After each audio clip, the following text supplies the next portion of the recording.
Mesdames, Messieurs, bonjour et merci d'être encore en direct sur Info TV dans le cadre justement de cette production Espace Miné, 10h, 11h52. Ici, nous vous donnons une autre manière de faire la télévision. Nous sommes mardi, il s'agit de mardi, entrepreneuriat, et nous avons choisi un thème bien précis ce jour. Nous allons parler du numérique. Nous allons parler du numérique en vous posant une question essentielle. Le numérique est-il une source d'opportunités sous-estimée au Cameroun? Que pensez-vous du numérique de manière large? Et maintenant, quand nous parlons de ce numérique, avez-vous l'impression que ce numérique soit véritablement une source d'opportunités sous-estimée en République camerounaise? Et comme vous le savez aussi bien que moi, avant cet instant de l'analyse, on aura déjà marqué d'autres arrêts très importants avec la très intéressante Claudia Antia pour une balade informationnelle en kiosque. La dénonciation du jour vous sera également proposée.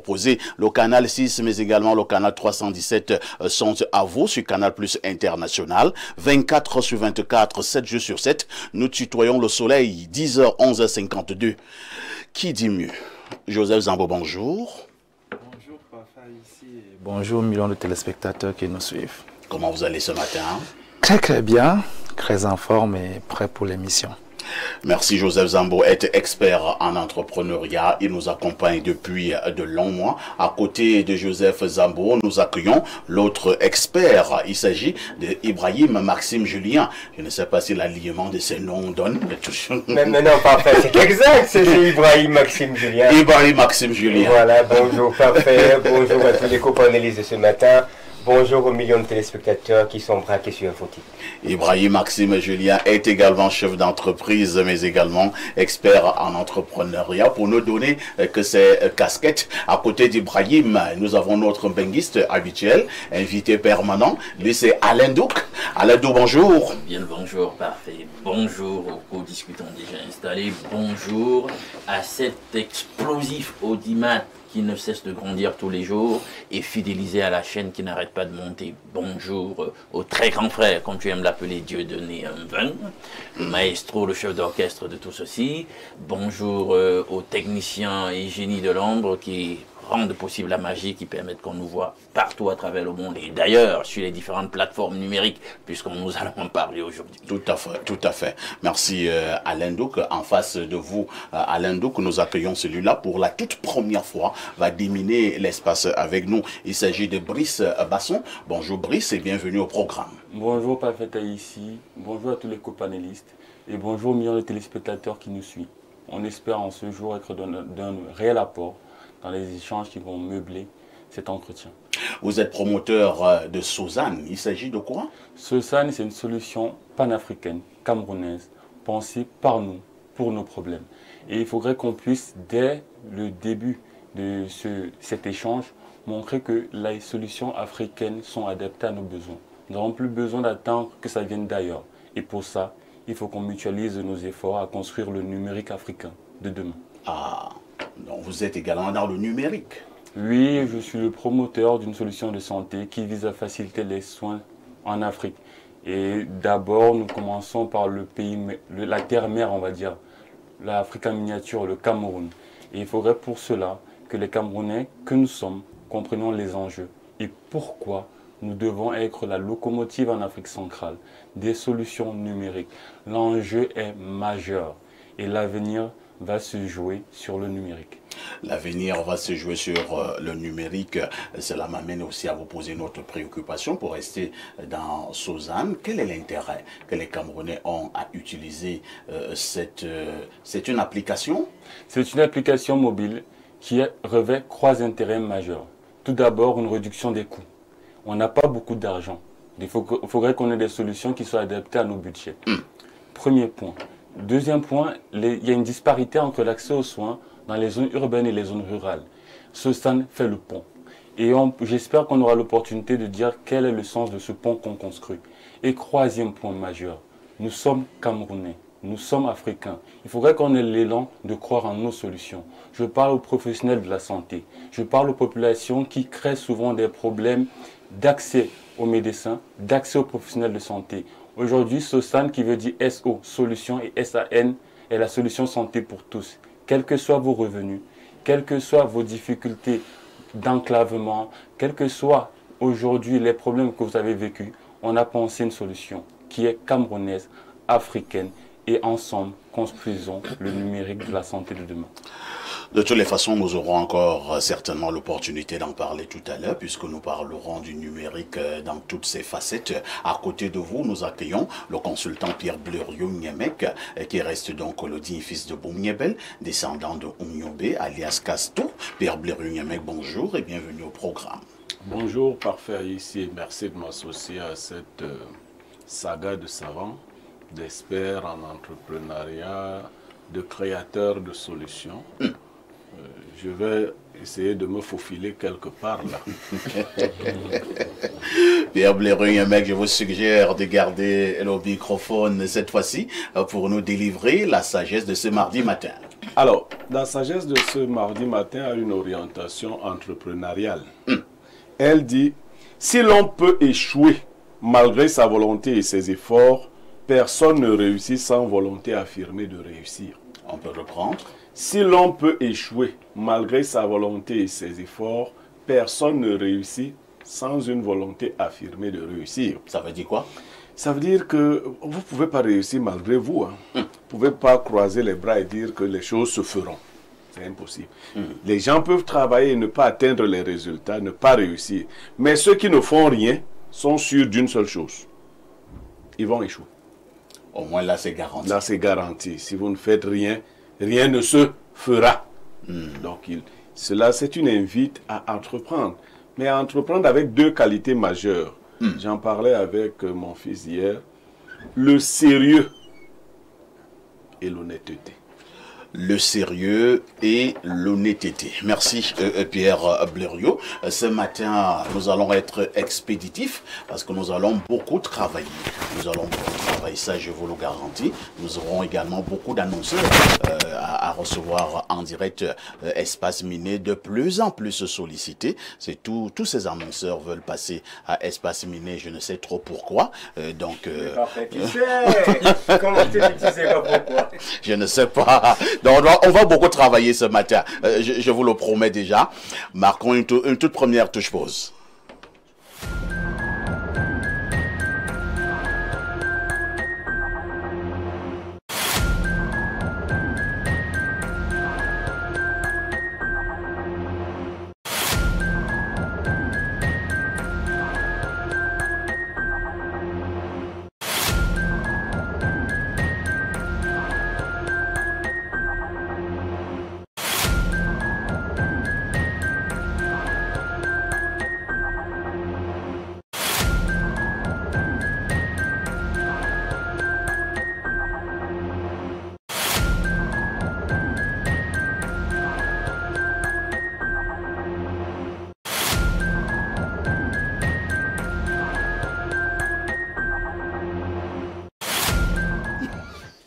Claudia Ancha, bonjour.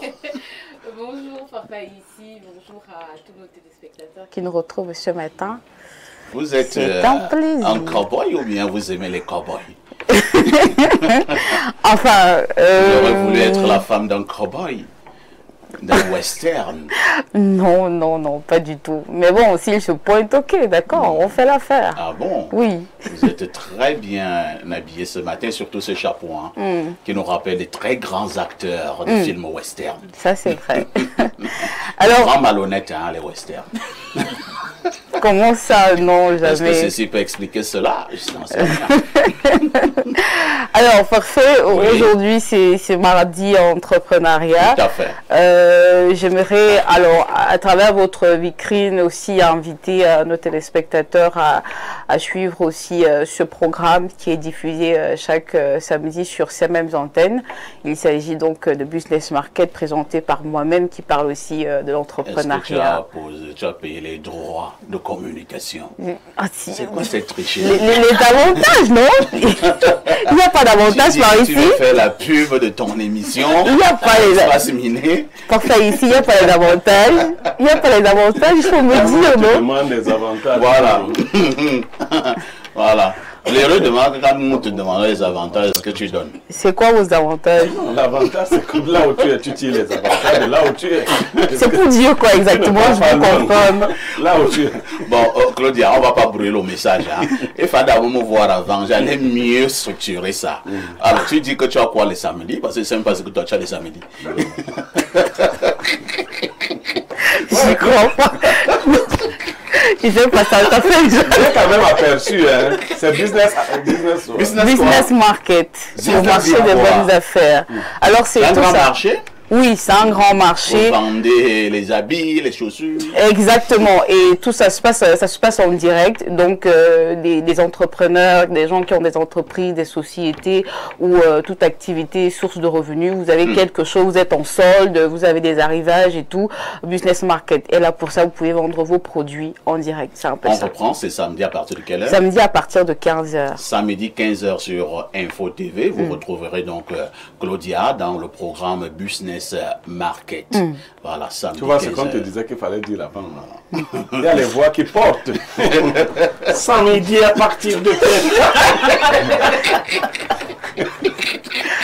En fait, je ne fais pas de review aujourd'hui, je préfère partir. Claudia. Oui, parfait. Ici, voici les événements qui ont marqué l'actualité au Cameroun ces dernières 24 heures. À la une ce mardi, le titre hebdomadaire La Météo nous propose deux actualités. Tout d'abord, secteur financier, les changeurs clandestins de devises dans le viseur de Motageux. Dans un communiqué rendu public ce 12 mai, le ministre des Finances met en garde ces opérateurs sans agrément et rappelle aux usagers les risques associés à ces pratiques illégales, notamment la réception de fausses monnaies, l'implication indirecte aux activités de blanchiment d'argent et la participation involontaire au financement du terrorisme. La page 3 nous renseigne davantage sur cette actualité. Au bas d'une de ce journal, Dieudonné Veng parle de Armand Claude Abanda qui s'est exprimé une fois de plus. L'IA pour tous en Afrique centrale vise à former 10 millions de personnes. Le titulaire de la chaire UNESCO d'Afrique centrale, Access TIC et non moins représentant résident de l'IA et Cameroun à ce 10 mai, Bolova, chef-lieu de la région du Sud, solennellement lancé le programme. Garoua, Ngaoundéré Garoua, ça roule avec Paul Atangandi himself au volant de sa voiture. Le quotidien Info Matin retrace donc la trajectoire en visite de travail dans le Septentrion.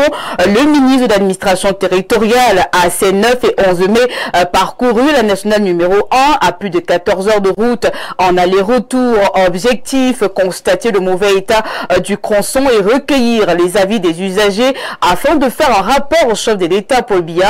Le MINET a par ailleurs instruit les autorités administratives de rassurer les populations quant aux dispositions prises pour le démarrage imminent des travaux. Avec la nouvelle expression, on parle de toute autre chose, précisément de mobilisation de Marois. Cavaille se réfugie chez des enfants, nous apprend ce journal. 4 conseillers municipaux, dont un adjoint au maire de la commune d'arrondissement de Bafoussem 1er, dont la MIFI, et un adjoint au maire de la commune de Banwa, dans le Honkam, ont officiellement rejoint les rangs du mouvement pour la renaissance du Cameroun le week-end dernier. Le film d'une folle journée au siège du MRC à Bafoussam sont donc à revivre en page 5 de ce journal. Le billet hebdomadaire Le Point de Thierry Patrick Koundoa, ce billet hebdomadaire d'analyse, d'enquête et d'information, parle également de la région de l'extrême nord, opération 100 000 jeunes derrière le président Paul Biya. Le tabloïd nous apprend que cette opération a été fragilisée. Vous pouvez lire cette information en page 2 et 11 de ce journal. Voici le miroir, ici en pouvoir, le reflet d'une mafia foncière mort à cause de Ngouchingue. Le journal nous renseigne que Robert Placide Somba, 54 ans, a eu un choc psychologique lorsque depuis Marseille, il a appris que son harceleur, sénateur et homme d'affaires avait nuitamment engagé des travaux de construction d'une résidence hôtelière sur le Lopan familial Cisatongolo. Le MINCAF Henri Yébéa ici a pourtant ordonné l'ouverture d'une enquête ainsi que la suspension du titre foncier acquis dans des conditions floues par le promoteur de Congelcam. Lire la page 4 pour en savoir davantage sur cette actualité. L'actualité en kiosque ce matin, c'est aussi la politique sociale de proximité. On en parle avec le Messager. La recette Djamgwe, député RDPC dans le Fundi 2, le natif de Banka, en plus de renforcer le rat du parti dans sa circonscription, multiplie des actions inscrites dans l'amélioration des conditions de vie des populations. La grande enquête est à lire en page 3 de ce journal. Au bas de une, le tabloïd ouvre aussi cette actualité qui fait rage actuellement sur les réseaux sociaux. Ici à Yaoundé, l'innocence poignardée, la page 9 raconte les faits. Georges Alain Boyomo nous donne plus de détails sur cette actualité avec le quotidien Mutation. À Yaoundé, l'enfant du sacrifice, âgé de 6 ans, Mathis a été poignardé à mort samedi suite à un différend entre deux adultes. Reportage en Guaykélé où la scène macabre s'est déroulée. La page 5 raconte également l'histoire. Ce mardi, on parle également de processus électoral avec le quotidien Le Jour. Aman Mena nous dit ce matin que les Nations Unies volent au secours des DECAM. Le projet d'assistance technique de cette organisation au cycle électoral 2025-2027 vise à prévenir les tensions pendant les périodes pré- et post-électorales. Bas une de ce journal, on nous donne également cette actualité en sport. Canon de Yaoundé, Patrice Nonque est donc le nouvel entraîneur. Fête nationale de l'unité, le compte à rebours est lancé avec le quotidien à Capitaux Public Cameroun Tribune. Il faut savoir que le ministre de la Jeunesse et de l'Éducation civique, Mounouna Foto, a lancé officiellement hier en Gaoundal, région de la Damawa, les manifestations civiles de la 53e fête de l'unité. Un événement à la fois festif et didactique qui a permis de mettre en exergue des valeurs telles que le vivre ensemble et la cohésion sociale. La dernière ligne droite est ainsi tracée vers le grand rendez-vous de mardi prochain. Avec le journal Intégration, on parle de la CEMAC et de la CCEAC, un sommet conjoint à Yaoundé en juin. La réunion à laquelle participeront les chefs d'État des deux communautés économiques régionales est planifiée pour les 6 et 7 juin 2025. Selon des indications concordantes, la finalisation du processus de rationalisation et la mise en place d'un marché commun sont les principaux points à l'ordre du jour. Je clôture cette revue de presse avec l'économie quotidienne. On parle ici d'investissement. Comment AGL compte se déployer au Cameroun en 2025? Cameroun a présenté dans une entrevue avec l'économie les chantiers prioritaires pour le pays en marge de la mise en exploitation officielle de la phase 2 du port autonome des Kribi, nous apprend ce journal parfait ici. Merci Claudia pour toutes ces informations fraîches parues donc en kiosque au Cameroun. Il ne me reste qu'à te souhaiter une excellente journée. Hein. Bonne journée à vous aussi, parfait ici. J'espère quand même que vous allez un tout petit peu briefer cette histoire concernant le petit Mathis. C'est vrai qu'on n'a pas... La dénonciation du jour. Ah, d'accord, pas de souci. Nous ne nous précipitons pas. Hein. D'accord. C'est nous qui donnons le temps. Nous ne suivons pas les autres. Ouais, un peu. Ce n'est pas parce que l'affaire fait grand bruit à gauche et que nous allons également courir à droite. C'est nous qui donnons le temps. Tant que nous n'avons pas un certain nombre d'éléments, nous n'en parlons pas. Sinon, vous risquerez de tomber dans le piège de la manipulation, de l'instrumentalisation. Surtout que le contexte est si prêt. D'accord. Claudia, oui, parfait. n'oublie jamais le conseil. Petite Claudia, tout ce qui brille n'est pas or. Ma petite reste très très prudente. À tout de suite pour la suite.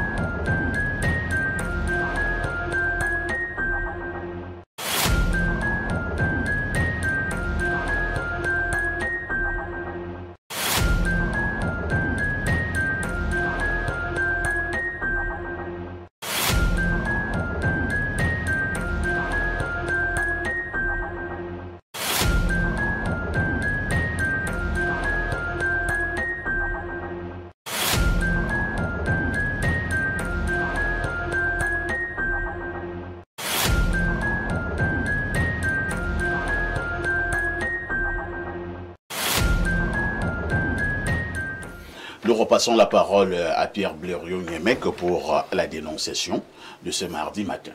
Alors, parfait, ici, vous faisiez bien de dire à Claudia que c'est nous qui donnons le ton. C'est clair. Il y a des dénonciations qui sont passées dans beaucoup d'autres créneaux, médias, et que nous n'avons pas relayées. D'ailleurs, nous ne relayons rien. Nous fouillons. Vous savez par exemple qu'il n'y a pas longtemps, Francis Ngannou était mêlé à un odieux accident qui a causé la mort d'une jeune fille. Tout à fait. J'ai été particulièrement interpellé, harcelé. Je n'en ai pas dit un mot et je donnerai les raisons plus tard. Aujourd'hui, nous voulons dénoncer un fait particulier. Mais je voudrais qu'on saisisse bien d'abord le sens de ma dénonciation par Faïs. Quand j'ai rappelé l'histoire de Francis Ngannou, je peux rappeler celle de Ténor, je peux rappeler beaucoup d'autres histoires. Mais il y a une pratique que nous observons sur les réseaux sociaux. C'est d'abord cette pratique que je vais dénoncer avant de raconter le fait du jour. Quand Francis Ngannou a son accident, vous allez sur les réseaux sociaux, vous lisez « Soutien à Francis Ngannou »,« Courage à Ténor ». Aujourd'hui, c'est le père d'une grande artiste qui est mise en cause. L'artiste s'appelle l'idole. Et vous lisez « Soutien total à l'idole ». Vous comprenez ça? Courage à Ténor. Ténor a causé la mort d'une fille. Courage à qui? À Ténor. Ngannou a causé la mort d'une fille. Courage à Ngannou. Le père de l'idole a tué un enfant de 6 ans. Soutien total à l'idole. Parfait ici. Où va notre monde? Nous ne vouons personne aux gémonies. Mais on peut au moins se taire, non? Le père de Niemek a assassiné je ne sais pas qui. Courage à Niemek. C'est une société qui est en train de s'ensauvager. C'est l'ensauvagement d'une société. Je ne sais pas si nous nous rendons compte. On dit courage à Niemek parce que Niemek est le consultant de Parfait ici. Il est populaire. Il ne faut pas que sa popularité baisse. Il ne faut pas que Info TV subisse un coup. Donc, soutien total à Niemek. Et les rats sont de sortie. Vous voyez, chacun comment. Les Bassa vont dire courage à Niemek. Les gens d'Info TV vont dire courage à Niemek. Mes amis Bembarkono à travers Parfait ici, soutien total à Niemek. Et dans ces conditions, la victime est ostracisée. On la met de côté et les pleurs ne servent plus à grand chose. La douleur que nous avons est évacuée dans les soutiens matériels et matérialistes que nous visons.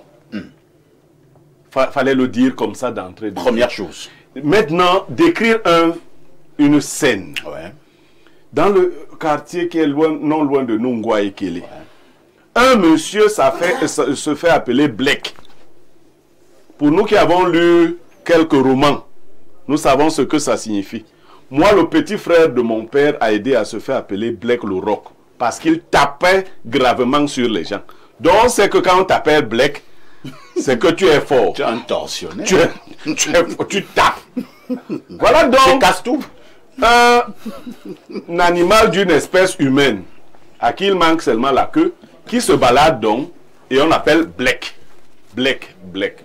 Et dans une altercation qu'il a avec un autre, réputé aussi fort, ils se battent en Guaykele. Mais avant de se battre ce jour, Blek a bastonné un autre monsieur qu'on appelle dans le quartier ministre, qu'on appelait. 2 jours après, ministre est décédé. Blek est le père de l'artiste l'idole. Il ne faut pas mettre en corrélation pour rien. Alors, aujourd'hui, Blek se bat avec un certain Paulin. Il perd le combat physique. Il se retire. Il va chez lui. Il prend un long couteau du genre que vous connaissez, là, avec les couteaux empoisonnés. Et il va s'en prendre aux enfants de Paulin. Il va au domicile de Paulin. Les enfants sont au nombre de 3. 2 se barricadent derrière une porte. Il s'attaque à un enfant de 6 ans. Et il le poignarde. Il poignarde un enfant de 6 ans, Blek. les populations, je ne sais pas si les populations de Ngouarekele sont si paresseuses, n'ont pas réussi à taper à mort Blake.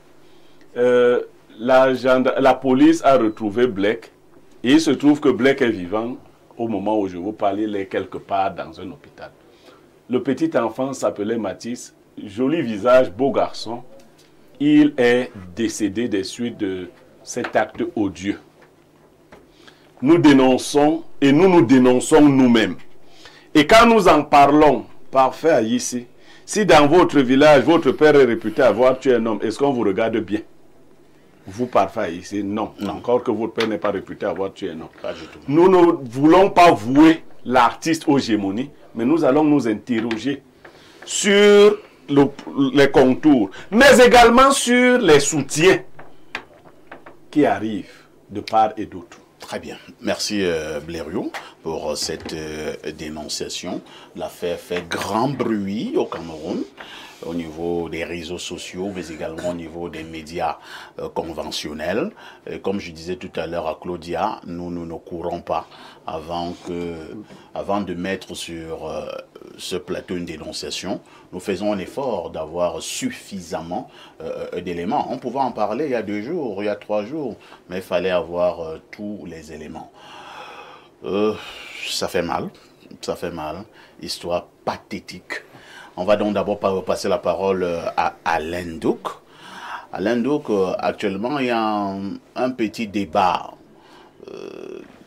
Beaucoup pensent que la jeune artiste, l'idole, n'y est pour rien. Il ne faudrait pas qu'on la jette à la vindicte populaire. Beaucoup pensent, comme Blériot le soulignait tout à l'heure, que si ton père a quand même tué quelqu'un, toi qui es sa fille ou son fils, est-ce qu'on doit bien te regarder? Je vous passe donc d'abord la parole. Bien, je pense que je vais prendre l'affaire à la ramasse et essayer d'être le plus synthétique possible. Il n'est plus en secret pour personne que nous sommes dans une civilisation en pleine déliquescence sur le plan spirituel et moral. On ne s'identifie plus avec les plus faibles. On ne leur apporte pas notre soutien quand ils en ont besoin. On veut être du côté des plus forts, des triomphateurs, de ceux qui sont puissants, qui ont l'argent, qui peuvent nous permettre d'obtenir ci, ça, telle position, telle facilité. On veut briller avec ceux qui brillent. Au point où, même quand ceux-là se rendent coupables de choses totalement licencieuses, on se met des œillères, on ne regarde pas, on fait semblant de n'avoir pas vu. Et ça, c'est un drame civilisationnel qui n'est pas seulement camerounais. Je dis ça, je passe et je m'attaque au cœur du problème. Vous allez voir, en réalité, c'est comme ça partout. Il faut que les gens comprennent que le fait d'être mis sous les feux de la rampe entraîne des externalités qui peuvent être appréciées différemment. La plupart du temps, même ailleurs, dès que vous êtes une star, une personne publique, on fait hyper attention à son image. Parce que ce que vos parents, vos relatifs ou votre entourage direct immédiat fait peut impacter sur vous et sur votre image. On n'y peut rien, mais c'est comme ça. C'est pour cela qu'ailleurs, ils font très attention à leur image, à leur fréquentation, etc. Vous ne pouvez donc pas, dans le cas d'espèce, être la fille de quelqu'un qui se rend coupable d'un crime aussi odieux et penser qu'en termes d'externalité, ça laissera les gens de marbre ou que vous n'en seriez pas éclaboussés. Ça, ce n'est pas possible. Alors là, pas possible du tout. Même s'il faut reconnaître, Alain Douk, que la responsabilité en droit est individuelle. Justement. Est-ce que c'est l'idole qui a pris ce couteau et allé poignarder cet enfant de 6 ans? Je parle de la réalité et de la dynamique sociale. On n'est pas en train de parler, en tout cas dans le cadre de mon intervention, sur des questions de droit. Je parle de la perception sociale. Pour des gens, vous êtes une personne publique. S'il y a des gens dans votre entourage qui font ce qui est mal, sachez, ou qui font des choses totalement retors, sachez que ça va impacter sur vous. C'est une question d'image, parce que dans le monde justement des personnes mises sous les feux de la rampe, l'image ça compte beaucoup. Donc du coup, tout ce qu'on fait autour de vous va impacter sur vous. C'est bien. Maintenant, il y a un jeu. Oui. Je ne sais pas, moi je l'ai vu ainsi. Regardez, elle s'appelle l'idole. Et pour ce que j'ai lu en ligne, elle a souvent dit que son père était son idole. Elle a à plusieurs occasions encensé. Alors, je regarde au monsieur avec un peu de recul, je regarde au CV qu'on lui donne, assez tumultueux dans ce quartier-là, et je me pose la question de savoir comment l'idole Ah, pour l'idole a pour idole ce Blek. Comment ça a pu être possible? Non, il faut qu'on soit sérieux. Alors, est-ce que, suivez mon regard, hein, le jeu de mots, suivez le jeu de mots. Elle, c'est un idole avec L-Y-D-O-L. Comment l'idole a pu avoir pour idole l'autre? Est-ce qu'elle n'est donc pas quelque part le reflet de son idole? Est-ce qu'elle n'incarne pas, en l'ayant idolâtré, ce que le monsieur en réalité nous donne de recevoir comme ce que nous devons avoir comme perception de lui? C'est donc en cela que sur le plan symbolique, elle est en soi aussi coupable d'avoir mis sous un piédestal aussi haut une idole qui ne devrait pas en être une. C'est compris. Voilà. Ibrahim, lorsque je regarde les photos de ce garçonnet, joli garçon, hein, joli garçon qui avait certainement un brillant avenir. Mutation de ce matin, titre l'enfant du sacrifice. Alors qu'une personne, ça avait beaucoup de galanterie, j'appelle même une personne, tu bagarres contre un monsieur, le papa des enfants, et apparemment tu es fouetté dans la bagarre et tu prends un poignard pour aller en découdre avec sa progéniture. Un enfant, il n'avait que 6 ans. Que faisons-nous en pareille circonstance, Ibrahim? Ah, papa, ici, la dénonciation d'aujourd'hui, vous savez, je ne passe pas beaucoup de temps dans les réseaux sociaux. Et je l'ai apprise de ma fille qui a 6 ans. Ah. Ma nièce. Je suis assis au salon hier. Elle vient, tonton, je te dis, j'ai dit oui chérie, dis-moi, qu'est-ce qu'il y a? Mon ami, non, mon camarade, non, on l'a tué. Je dis qu'on l'a tué. C'était le camarade de ta fille. Cet enfant persévère à la CMCI, qui est juste là vers Minifem, où ma petite soeur va avec ses enfants. C'est ma nièce. Et donc, elle me raconte que c'est un enfant de 6 ans et on l'a tué. Pourtant, dimanche, la veille, ils ont récité les versets bibliques, ils ont chanté, ils font des démonstrations, etc. Et je lui dis, ah bon, va m'appeler ta maman. Elle m'appelle ma petite soeur, elle arrive, je lui demande, mais l'enfant s'est venu me dire, et avec les larmes aux yeux, hein, plein de tristesse, hein, Nayad. Pourquoi l'enfant s'est pleuré? On a tué qui au juste? C'est un camarade de classe? Non, non, c'est mon frère là-bas à l'église. Non, je dis, d'accord, appelle-moi ta mère. Sa mère vient et elle me raconte effectivement le scénario que Niemeka, le grand Blériot, vient de raconter, que le monsieur, il a provoqué celui-là. Celui-là dit, tu vas aussi me tuer comme tu as tué le ministre. Et après, il est parti, ils ont commencé à bagarrer, on les a séparés. Bon, le monsieur Paulin, lui, se disait que c'était bon. Lui, il est reparti à la maison, il a pris le couteau, il a donné un coup de poignard ici. Ensuite, et effectivement, comme il a décrit, il est monté sur les escaliers, il est arrivé dans la maison. Il y avait 3 enfants, une a fui dans la chambre, l'autre a fui dans les toilettes, s'est enfermé. Et puis le petit de 6 ans qui était émerveillé par les Tintins, lui, il est resté au salon en train de voir les Dans sa naïveté, dans sa candeur. Tout ce qui arrive, et ce monsieur arrive, il prend un couteau, il le met, il le poignarde d'abord là. Ensuite, il le coupe le bras. Seigneur. On dit l'enfant a commencé à descendre, c'est son père qui raconte. Quand l'enfant commence à descendre, on voit les os. On voit les os sur le bras de l'enfant. Et il descend les escaliers, il est un tout petit peu comme ça. Les premiers secours qui arrivent pour saisir l'enfant, on le récupère, on bande par exemple, pensant qu'il n'y a que les os. Pourtant, il avait aussi un coup de poignard qui avait touché son cœur. L'enfant s'en va. J'ai posé la question à ma petite soeur, mais le monsieur qui a fait ça, il est où?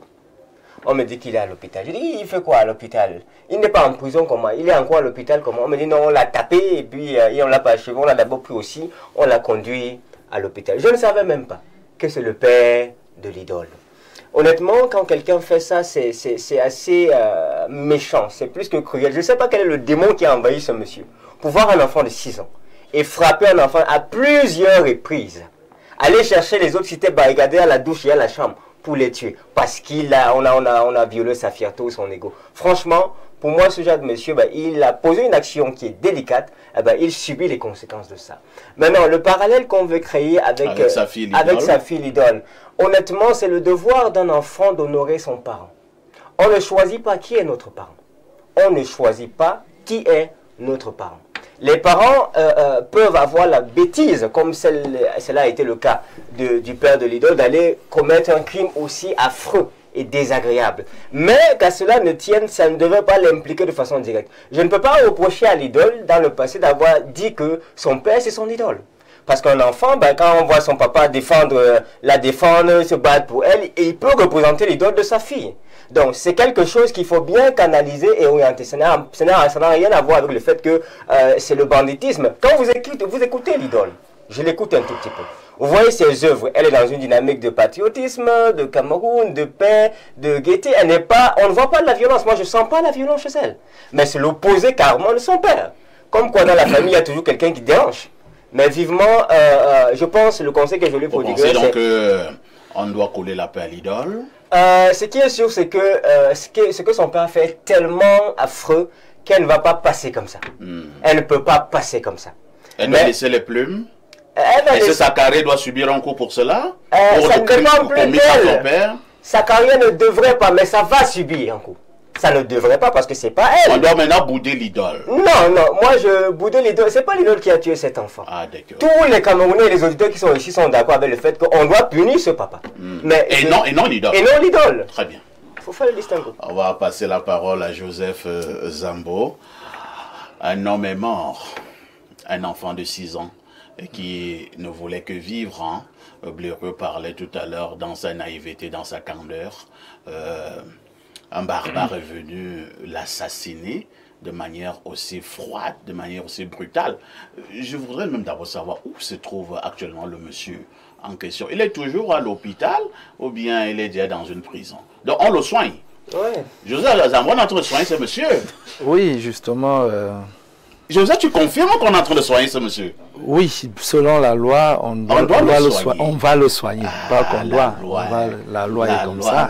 Il y a les organisations. Un monsieur qui a tué sauvagement un enfant de 6 ans est en train d'être soigné. C'est ça qui justifie l'existence des associations qui défendent les droits de l'homme. Donc même une victime de son envergure, pas une victime, quelqu'un qui a commis un crime, comme il l'a fait, normalement, les droits de l'homme le protègent. C'est la loi, la justice doit faire son travail. Maintenant, si on le laisse comme ça, la justice ne va pas pouvoir faire son travail. Mais par contre, moi j'ai une agence de communication, donc on fait le tour des réseaux sociaux et on a très bien lu mot à mot tout ce qui s'est dit sur cette situation et ce que subit l'idole. Je pense que c'est trop facile pour la communauté d'incriminer l'idole. Parce que c'est elle la star, si on va dire ça comme ça. Donc c'est trop facile. Bon, beaucoup de personnes ne connaissent même pas le nom du monsieur, ne connaissent pas sa photo ni son visage, mais l'idole on la connaît. Donc naturellement, lorsqu'on veut parler du monsieur, on va dire père de l'idole. Donc même quand on veut identifier le monsieur, on dit père et on identifie l'idole. Donc ce qui fait que ce n'est pas juste. Un parent peut encore être responsable de son enfant, mais l'enfant ne peut pas être responsable de son parent. Si on est enfant, c'est parce qu'on ne maîtrise pas certaines choses, on a la couverture de son parent, mais un enfant ne peut pas être responsable de son père. Et l'idole subit un coup. On connaît tous les mouvements associatifs, humanitaires de l'idole. Vraiment, je vous assure, elle les contre ça fermement. C'est-à-dire, quand on Elle l'a déjà dit? Plusieurs, oui, il y a une vidéo qui circule depuis hier, où l'idole a dit que la justice va faire son travail et qu'elle nous soutiendra et elle ne soutient pas ce genre de comportement. La vidéo est sur Internet. Donc l'idole a sacrifié son père. Elle n'a pas sacrifié. Elle est objective. Mais qu'est-ce qu'elle peut bien y faire? Elle est objective. Et je crois que vous... L'idole l'a donc déjà dit. Pourquoi on devrait toujours continuer à en prendre à l'idole? Je vais vous expliquer quelque chose dans les médias. Les gens ont des pages Facebook qui n'ont pas d'interaction.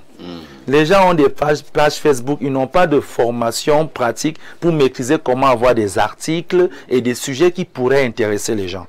On s'accroche donc sur des faits de société. Voilà, et prendre des angles qui susciteraient le maximum d'interaction, de vues et autres pour satisfaire leur page. Et c'est pourquoi eux-mêmes, si on leur pose la question, ils vont supporter l'idole, mais comme il faut qu'on dise ce qu'ils donnent avec Internet, le Congo, ça, on va prendre l'angle que non, l'idole doit laisser ça, parce que c'est ça qui fait parler les gens. Entre-temps, quand même, ce monsieur, c'est un multirécidiviste, hein? Si je m'en tiens à ce que Blaireau disait tout à l'heure. Il a également bastonné un autre monsieur qui se faisait appeler ministre. Quelques jours avant, 2 jours après, le monsieur a rendu l'âme. Alors, quelques jours plus tard, il bagarre encore contre un autre. Cette fois-là, apparemment, il perd le duel, mais il s'en prend aux enfants du monsieur et il tue un de ses enfants. Alors, moi, je me pose la question. Ce monsieur, comment il faisait pour vivre en Waikele durant toutes ces années? On a beaucoup de cas comme ça.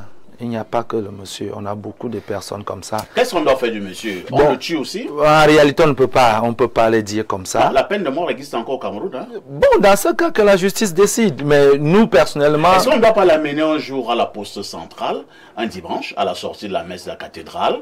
On invite tous les médias, et en plein 12 heures, et on le fusille? Non, c'est pas possible. C'est pas possible. C'est pas possible dans un état de droit. Mais notre droit, l'enfant de 6 ans n'avait pas de droit. Non, c'est pour ça que tout va se faire. Le ministre qui est mort n'avait pas de droit. Tout va se faire selon les règles de la loi. Entre-temps, le monsieur se soigne. On est obligé de respecter l'architecture, le fonctionnement des choses, selon la loi. Même quand on soignant, on vient lui demander, aujourd'hui tu veux manger quoi? Les pâtes, du riz ou alors des ignames? Mais je vous dis encore une chose, c'est que si on n'était pas un état de droit, c'est sûr que les choses se feraient autrement. Très bien. Voilà. Brice Basson, je signale que vous êtes le petit frère du sucre national, Bernard Basson, et qui en ce moment suit calmement sa formation dans un cabinet d'avocats. Alors Brice, voilà l'histoire qui a été racontée en direct, une histoire, nous le rappelons, qui fait grand bruit, une histoire pathétique. Je pense qu'au moment où nous parlons, beaucoup ont des larmes aux yeux. Quel est votre regard? Tout d'abord, c'est un sujet qui fait frémir la voix. Pourquoi je le dis?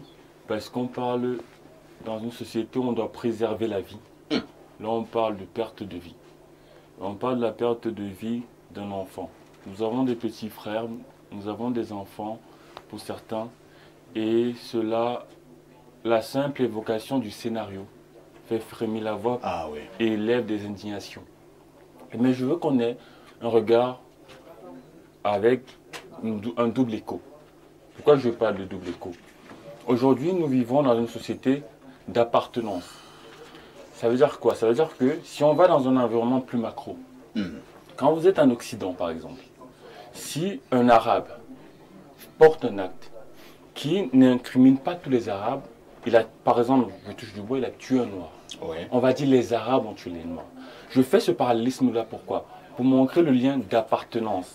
Et comment ce lien d'appartenance peut aller du macro jusqu'au très micro. On va aller dans un autre prisme. On parle des événements qui sont passés au Rwanda. On va vous dire les Tutsis contre les Hutus. Contre les Hutus. On va encore rapprocher à notre sujet, on va parler parfois des sujets ethniques. Et là, on rapproche encore, on parle à l'appartenance familiale. Ça veut dire quoi? Ça veut dire que la société est marquée par l'appartenance. Cette appartenance peut être une filiation de sang. Cette appartenance peut être une filiation de tribu. Cette appartenance peut être une filiation de race. Et dès lors qu'on décompose le sujet de cette manière-là, il faudrait qu'on dissocie la responsabilité et la corrélation d'appartenance. Et il y a une responsabilité qui est la personne qui commet l'acte. Et il y a une corrélation d'appartenance parce qu'elle est sa fille. Cette filiation-là, elle n'a pas choisi. Et après avoir dit tout ça, je vais émettre de la réserve. Parce que je pense que c'est une procédure qui est en cours. On a des autorités compétentes. Même quand on émet de la réserve dans un sujet comme celui-là, on reste des humains. Ça crée de l'émotion. Mais il ne faudrait pas qu'on se perde dans l'appartenance. Quelqu'un n'est pas responsable des actes de son appartenance. Il est lié à son appartenance, mais n'apporte pas la responsabilité. Et je réitère... Donc, on peut dire qu'il faut coller la paix à l'idole, c'est ça? La paix, je pense que l'idole, aujourd'hui, la cherche plus que tout le monde sur ce plateau. Je pense qu'elle le vit plus mal que nous. Je pense que, et j'espère pour elle, qu'elle va trouver la paix. Mais ce que je veux juste dire, c'est qu'elle va, avec cette expérience, je pense plus que hier, être une ambassadrice de la non-violence, être une ambassadrice de la protection de l'enfance. Et après, comme je dis, on a le droit tous de réserve. On parle d'une enquête qui est en cours. On parle de procédures judiciaires en cours. Qu'est-ce que vous mettez dans le droit de réserve ici? Ça veut dire que... Est-ce que le fameux Blake n'a pas poignardé cet enfant de 6 ans et il en est mort? En fait, les faits ne sont pas discutables. Mais Et malheureusement, le droit de réserve sort d'où? malheureusement, on vit dans une société qui est régie par des lois, des institutions. Et vous êtes le premier défendeur de cette politique-là. Où vous dites, on est dans une société, également M. Yemek le dit, mais on garde l'émotion humaine. Cette émotion nous pousse à nous dire, qu'est-ce qui s'est passé, c'est ignoble. Mais malheureusement ou heureusement, selon les cas, on est dans une société qui porte le moine des institutions, porte l'habit. Si ça avait été votre enfant, vous allez avoir le même langage. Où nous sommes dans une société, il y a la justice, il y a les normes, il faut regarder le droit de réserve. C'est le même langage que vous tiendrez? Vous savez, en début de propos, j'ai dit que ma voix frémit. Ça veut dire que c'est quelque chose qui me touche particulièrement. Et après maintenant, qu'est-ce qui se passe? On est dans une procédure. Cette procédure-là, oui. Vous êtes maintenant sur Info TV, en train de parler, le monde entier vous regarde. Vous avez laissé votre enfant de 6 ans à la maison, qui joue et qui regarde cet intérêt. Quand vous arrivez, vous trouvez qu'on l'a charcuté. Vous tiendrez le même langage? Non, je condamne fermement, monsieur Parfait. D'accord, d'accord. Je condamne fermement. Merci. Et je comprends toute l'émotion que ça suscite. Merci beaucoup. Alors, on va passer la parole à Pierre Blériot. Pierre Blériot, c'est une situation terrible et même horrible. Est-ce que la nation ne devrait pas s'élever pour tirer les conséquences? Vous avez bien fait d'énumérer un certain nombre d'actes tout à l'heure. On a connu le problème il y a quelques semaines avec Francis Ngannou. On a connu le problème avec Francis Ngannou. Les uns les autres sur les réseaux sociaux et dans certains médias ont fait un effort d'oublier que Francis Ngannou, que nous aimons tous, a tué une demoiselle. On a plutôt commencé à dire soutien total à Francis Ngannou. Soutien total à Francis Ngannou. Blériot, nous sommes encore sérieux dans ce pays. Vous ne savez même pas la meilleure. On a demandé ce que cette demoiselle faisait dehors. Ah bon? Voilà. Très bien. Donc, elle est fautive d'être sortie. Et donc, non. Parfois, ici, j'ai entendu plein de choses, plein de sagesse. Mais on va aller très posément. Oui. Pourquoi il y a une cérémonie du tcho chez les petits lorsque votre père ou votre frère a commis un crime de sang? Il faut laver. Pourquoi on lave toute la famille? Il faut laver cette puisque selon la règle des Blancs, vous n'êtes pas responsable. C'est clair, non? Pourquoi on vous lave? Le type, lui, l'a tué. Argument en béton. Hein? Chez nous, les Bassans, on appelle ça l'ombak.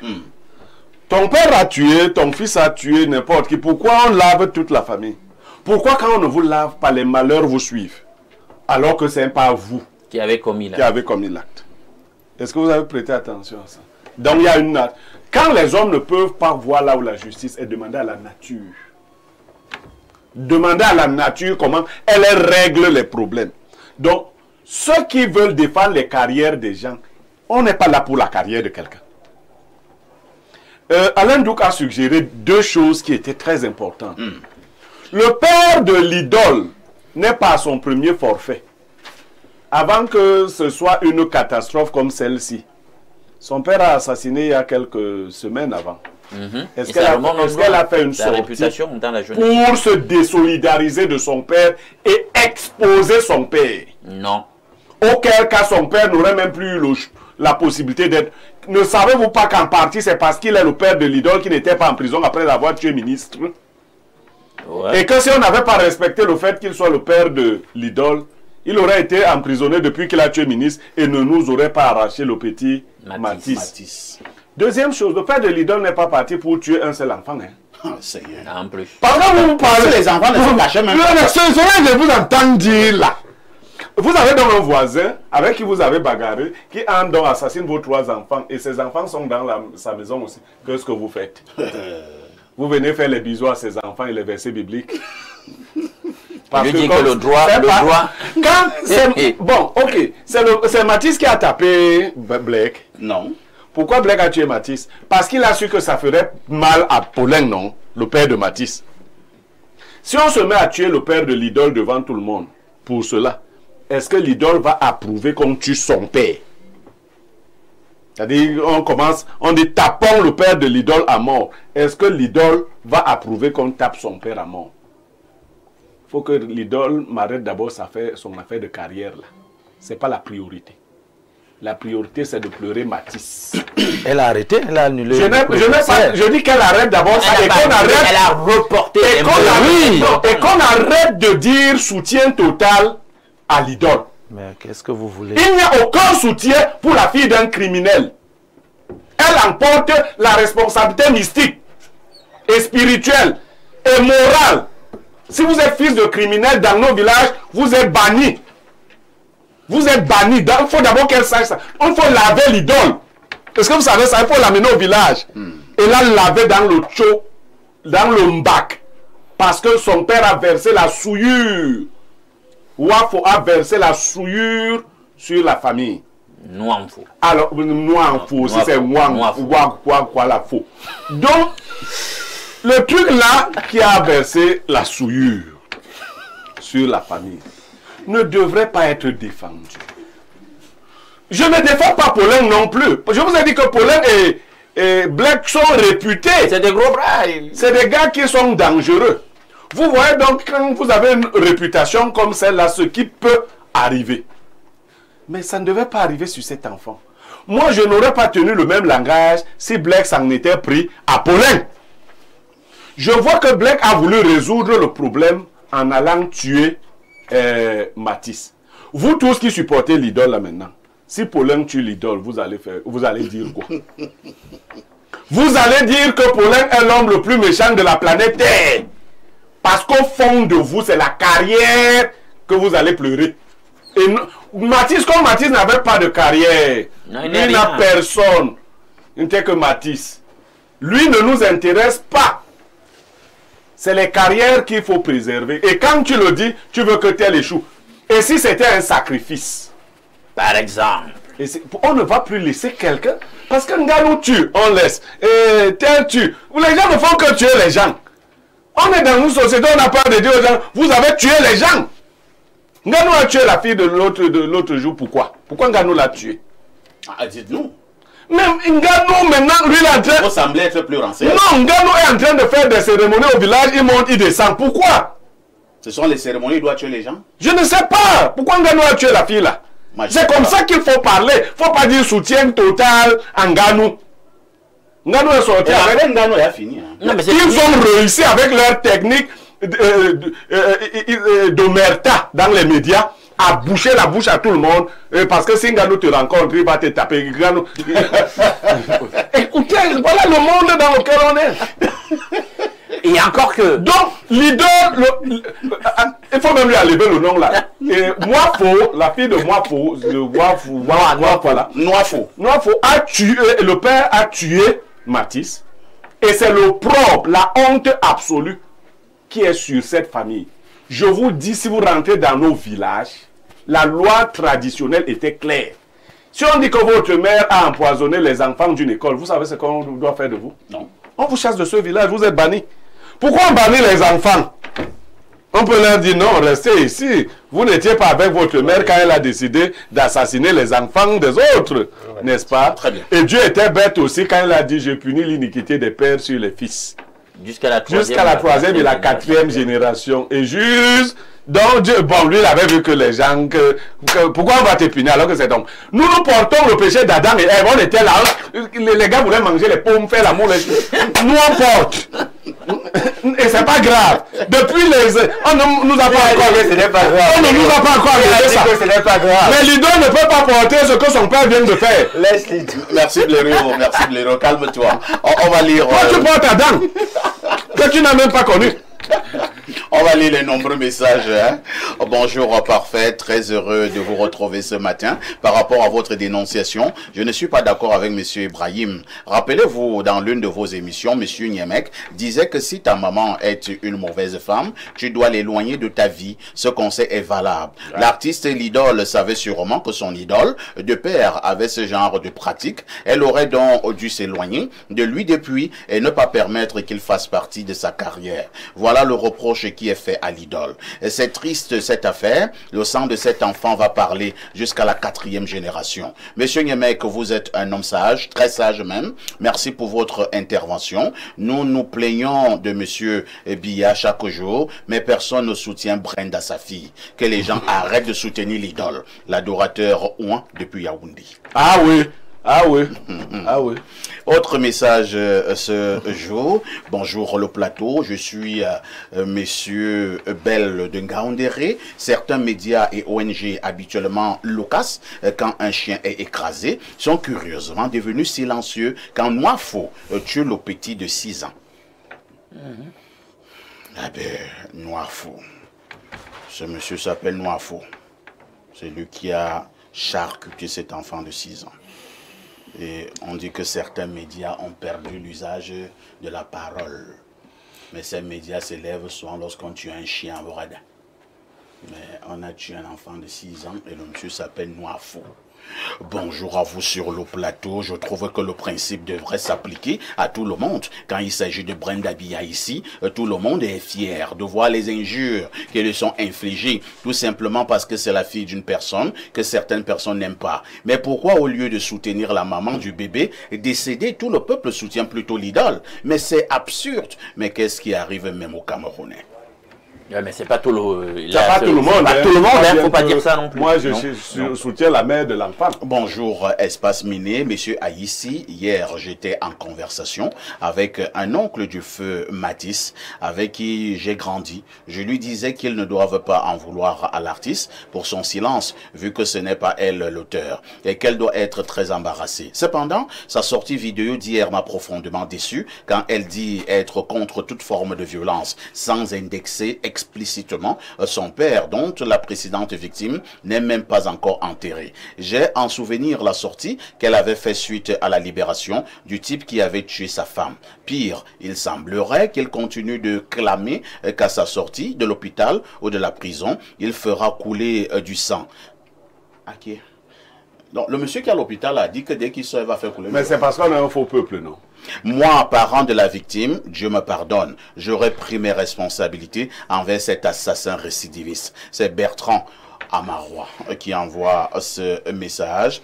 Autre préoccupation, bonjour à vous sur le plateau. Je suis comme tout le monde attristé par ce meurtre ignoble, mais je ne suis pas d'accord avec M. Nyemek. S'il traite le cas de Blake de la sorte, il lui donne raison, puisque après les problèmes avec le père du petit, il s'en est pris à l'enfant, dont Matisse est coupable plus qu'il est l'office de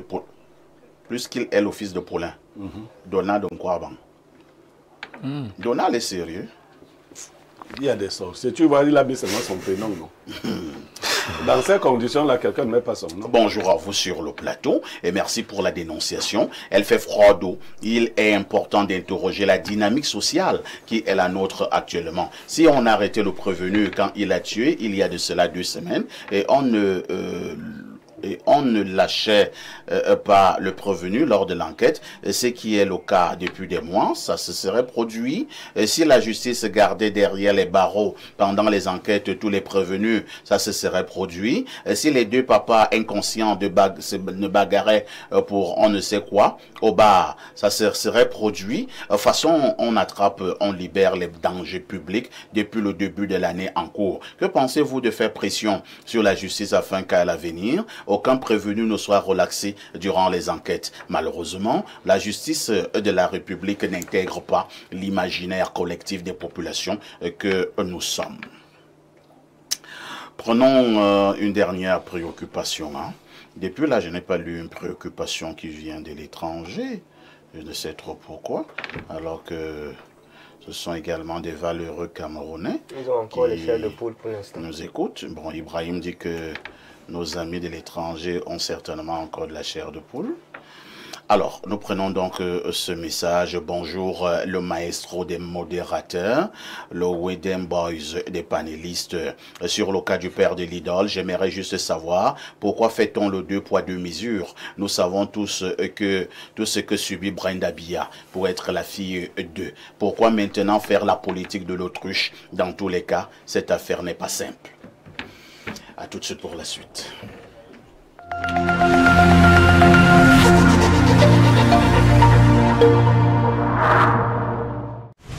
Avec Canal+, changez de dimension. Réabonnez-vous et accédez à la formule supérieure pendant 30 jours pour seulement 2000 francs de plus. Si vous êtes abonné Access, profitez de la formule Évasion avec le meilleur du football et des chaînes Nollywood TV et Nollywood TV Epic. Si vous êtes abonné Évasion, profitez de la formule Évasion Plus avec toutes les chaînes Canal+ et les plus grands championnats sportifs. Pour vivre 30 jours d'expérience augmentée, réabonnez-vous en point de vente ou auprès de votre opérateur mobile. L'excellence hôtelière au service de votre confort. Avec 10 ans d'expérience dans l'hôtellerie, Prodige Hôtel est devenu une référence en matière d'hospitalité et de confort. Depuis 4 ans consécutifs, le ministère du Tourisme et des Loisirs l'a élu meilleur hôtel de son département et dans sa catégorie, une distinction qui témoigne de sa passion pour l'hospitalité, de son service exceptionnel et de l'expérience inoubliable qu'il offre à ses invités. Situé à Kolafamba sur la route de Yaoundé-Mfou, à 10 mètres du collège Permonti, Prodige Hôtel vous propose 60 chambres luxueuses alliant confort et raffinement, équipées pour garantir un séjour agréable. Pour vos séminaires et colloques, découvrez nos 6 salles de conférences modernes dotées des dernières technologies pour répondre à tous vos besoins professionnels.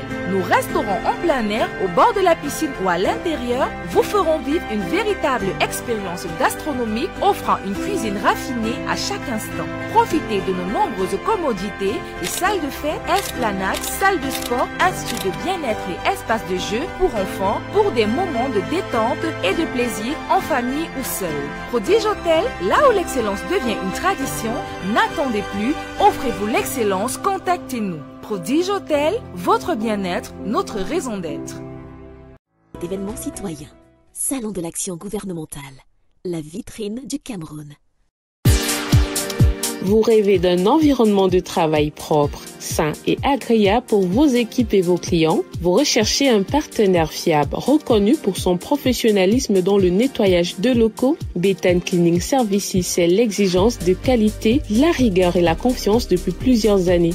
Spécialiste de la propreté industrielle pour PME et grandes entreprises, notre équipe certifiée reste à l'écoute de vos besoins, quel que soit votre secteur d'activité. Nous vous proposons une gamme complète de prestations, entretien régulier de vos bureaux, nettoyage de fin de chantier, traitement des sols et des tissus, entretien des espaces verts, recyclage des déchets et nettoyage des vitres à l'eau pure. Une technique innovante et certifiée. Avec Béthane Cleaning Services, vous avez l'assurance d'un lieu de travail confortable, propre et respectueux de vos exigences. Appelez le 657 86 38 56. Tu veux avoir un bon sperme avec beaucoup de spermatozoïdes forts, capables de mettre ta femme enceinte rapidement? Voici le thé Happy Dad à base des graines célèbres, graines de Mucuna prurienne, qui va contribuer à réaliser ton rêve de devenir papa. Happy Dad est disponible à Nopal Pharma 6 à Yaoundé, Tam Tam, face Banque Atlantique et chez nos partenaires, contact 698 65 02 17 651 78 80 02.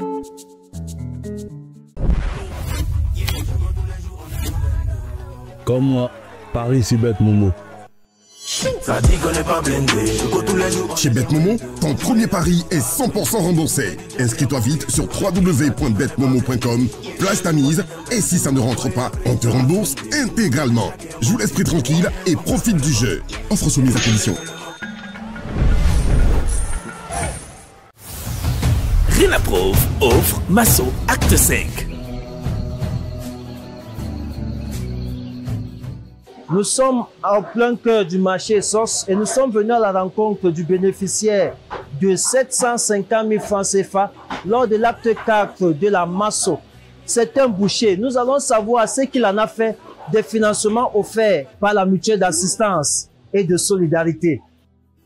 Je m'appelle Benja Mefire Jean-Claude. Ce financement a permis, 1, que j'augmente mon capital, et de 2, que j'envoie mes enfants à l'école, et de 3, pour que je me bâtis une belle maison dans mon village à Fouban. Moi-même, je prenais Masso comme les mises en scène. Mais quand moi j'ai gagné, j'ai vu que c'est du sérieux. Je les conseille, participer à Masso à 26 000 francs. Ce n'est pas du mensonge, c'est la vérité. Mesdames et messieurs, faites comme M. Mefere en faisant confiance à la mutuelle d'assistance et de solidarité de Renapofna SA. Vous souffrez d'hypertension, mal de nerfs, d'arthrose, infarctale de la médecine chinoise est située en Volier derrière la basilique. Contact 691 19 87 68. Médecine chinoise, le secret de la longévité.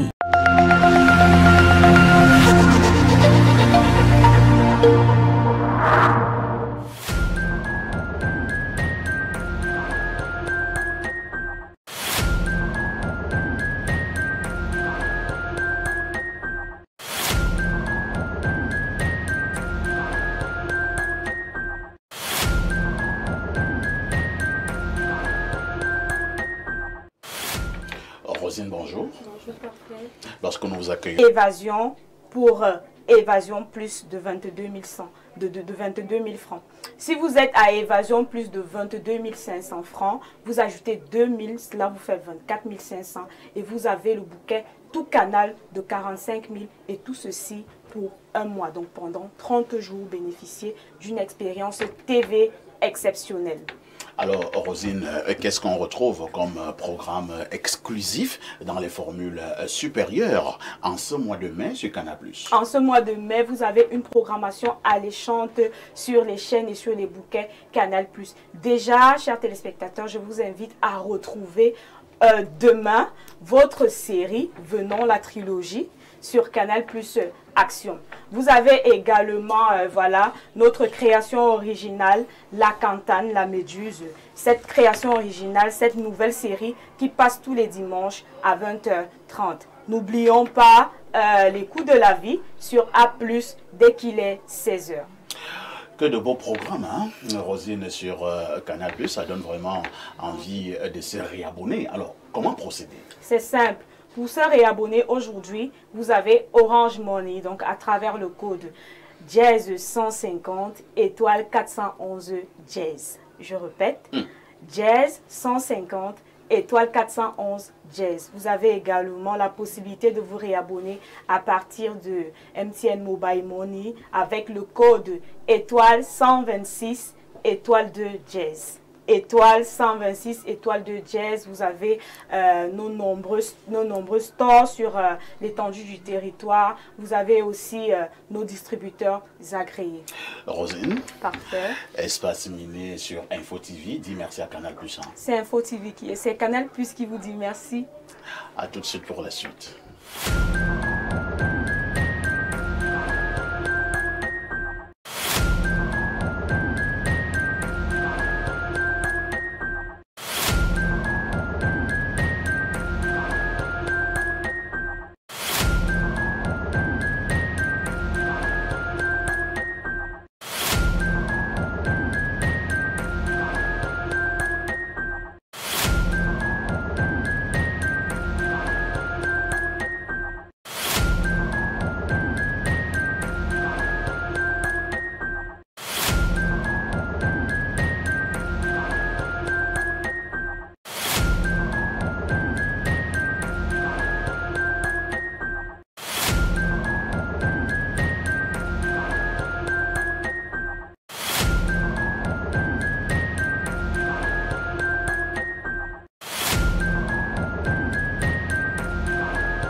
Docteur Fotcho, bonjour. Bonjour, parfait. Avec vous, nous allons aborder un sujet très important. Je rappelle que vous êtes de Nopal Pharma, désormais également partenaire de cette chaîne de télévision, et notamment Espace Miné. Nous allons donc parler de la fertilité masculine. Qu'est-ce qui explique cette baisse de fertilité depuis un certain temps chez les hommes? Oui, vous êtes même modeste de parler de baisse, parce qu'en réalité, c'est une chute libre de la fertilité chez les hommes. On se rend compte qu'aujourd'hui, les hommes sont 2 fois moins fertiles par rapport à il y a 50 ans. Ah bon? Donc, en 50 ans, la fertilité de l'homme s'est réduite de moitié. Les études ont montré qu'en 1973, par exemple, les hommes produisaient en moyenne 101 millions de spermatozoïdes par millilitre de sperme. Donc si on faisait le spermogramme sur une population d'un certain nombre d'hommes, on devait voir, ça devait être au minimum dans les 101 millions de spermatozoïdes par millilitre. Mais aujourd'hui, c'est descendu à 49 millions de spermatozoïdes par millilitre. Et ça, c'est pour des personnes en bonne santé. Et là, moi, j'ai même une autre préoccupation très rapidement. Lorsque vous donnez ce chiffre, je voudrais savoir qu'est-ce qui peut donc justement expliquer cette chute de la fertilité masculine. Oui, déjà, la quantité a baissé, en même temps la qualité. Parce que vous regardez, en 1999, par exemple, l'OMS, se basant sur les critères de David, disait, bon, pour considérer que les spermatozoïdes sont de bonne qualité, pour valider un spermogramme, il fallait que minimum 30% de spermatozoïdes soient de bonne qualité. Ça, c'est en 1999. En 2010, voyant que les hommes sont de plus en plus infertiles, on est passé de la classification de David à la classification de Kruger. Et désormais, même à 4%, on dit validé avec faute. Vous voyez à quel point la fertilité de l'homme est en chute libre. Et maintenant, vous faites bien de demander qu'est-ce qui peut être à l'origine. Lorsque, par exemple, les cultures ne poussent pas, on dit, bon, le sol a été altéré. Si une voiture ne démarre pas, on va regarder, bon, qu'est-ce qui peut faire en sorte que la voiture démarre par batterie, bougie et autres. La fertilité baisse parce que ce qui est au centre de la production de spermatozoïdes a été altéré au fil du temps. Lorsqu'on est jeune garçon, par exemple, 10 ans, 7 ans, 5 ans, on n'a pas de sperme, on n'a pas de spermatozoïdes. Mais qu'est-ce qui fait que, à la puberté, la production de sperme commence? Ce sont les hormones. Et la star de ces hormones, c'est la testostérone. Donc c'est grâce à la testostérone que l'homme a le sperme. C'est grâce à la testostérone que l'on a les spermatozoïdes, que l'on a l'érection matinale, l'envie de la femme et tout ce qui constitue les caractères sexuels secondaires. Alors il se trouve qu'au fil du temps, nous avons détruit, nous avons perturbé nos hormones, déjà à travers l'alimentation. Notre alimentation est trop riche en matière grasse, le mauvais gras, le mauvais sucre que nous consommons, soit le sucre blanc, soit le sucre dans les jus et autres, les résidus de plastique. Aujourd'hui, tout est emballé avec du plastique. Et lorsque le plastique est exposé à la chaleur, il libère, n'est-ce pas, des substances qui détruisent notre fertilité.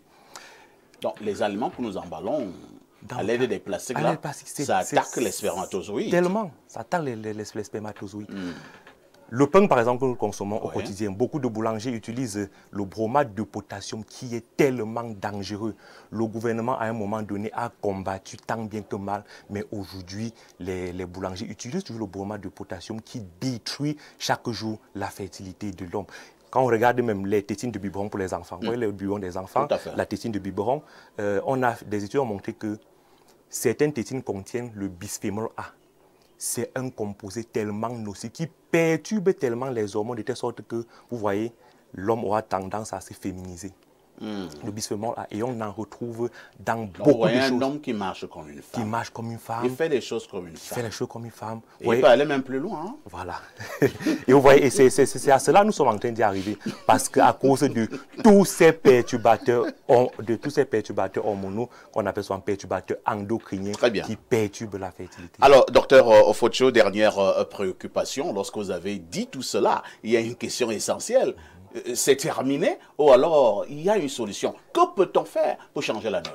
Déjà, ce qu'il faut faire, c'est prendre conscience en ayant une attitude proactive dans l'alimentation, savoir déjà ce qui perturbe la fertilité et les éliminer. On a oublié de citer l'alcool, c'est quelque chose. Ah, l'alcool aussi? Oui, l'alcool détruit beaucoup. Il faut vraiment limiter au maximum les sucres, avoir une alimentation vraiment qui est fertile, consommer beaucoup d'antioxydants, parce que ce sont les antioxydants qui vont aller essayer de neutraliser ces radicaux libres. Les antioxydants, c'est quoi? On va les trouver dans l'essentiel, dans les fruits et les légumes. On les trouve dans les fruits et les légumes. Et aussi, il faut sauver les hormones. Il faut sauver les hormones. Aujourd'hui, l'Afrique a la chance d'avoir des plantes qui contribuent à cela. L'une des plantes, par exemple, on a le mucuna pruriens, les graines de mucuna pruriens. Oui. Si vous regardez, si vous faites les recherches sur Google, vous verrez, il y a plus d'1 million d'études sur cette graine qui a pu démontrer qu'elle peut aider à régulariser les hormones et puis stimuler la production de spermatozoïdes de qualité. Donc Nopal Pharma, dans sa mission en tant que laboratoire spécialisé dans la transformation de plantes en divers produits, on a transformer, n'est-ce pas, le mucuna prurien en divers produits comme Happy Dad, à base de mucuna prurien, qui contribue véritablement à corriger les soucis de fertilité chez l'homme. Alors, vous restez seulement au niveau de la fertilité, ou alors vous avez également d'autres produits, par exemple, parce que pour d'abord avoir une fertilité, il faudrait déjà que l'outil soit lui-même en bonne santé. Oui, vous soulevez un point qu'on va aborder plus tard, cette affaire du nettoyage et tout qui n'est véritablement pas scientifique. Parce que si l'outil lui-même a des problèmes. L'outil a des problèmes parce que c'est la testostérone qui fait fonctionner l'outil. Vous voyez, la baisse de la fertilité est... Vous avez dit, on abordera ce problème prochainement. Ou bien dans nos prochaines éditions, n'est-ce pas? C'est bon. Docteur Focho, Espace Miné vous dit merci. Merci de m'avoir invité. À tout de suite pour la suite. Tu veux avoir un bon sperme avec beaucoup de spermatozoïdes forts, capables de mettre ta femme enceinte rapidement? Voici le thé Happy Dad à base des graines célèbres, graines de mucuna prurienne, qui va contribuer à réaliser ton rêve de devenir papa. Happy Dad est disponible à Nopal Pharma 6 à Yaoundé, Tam Tam, face Banque Atlantique, et chez nos partenaires, contact 698 65 02 17 651 78 80 02.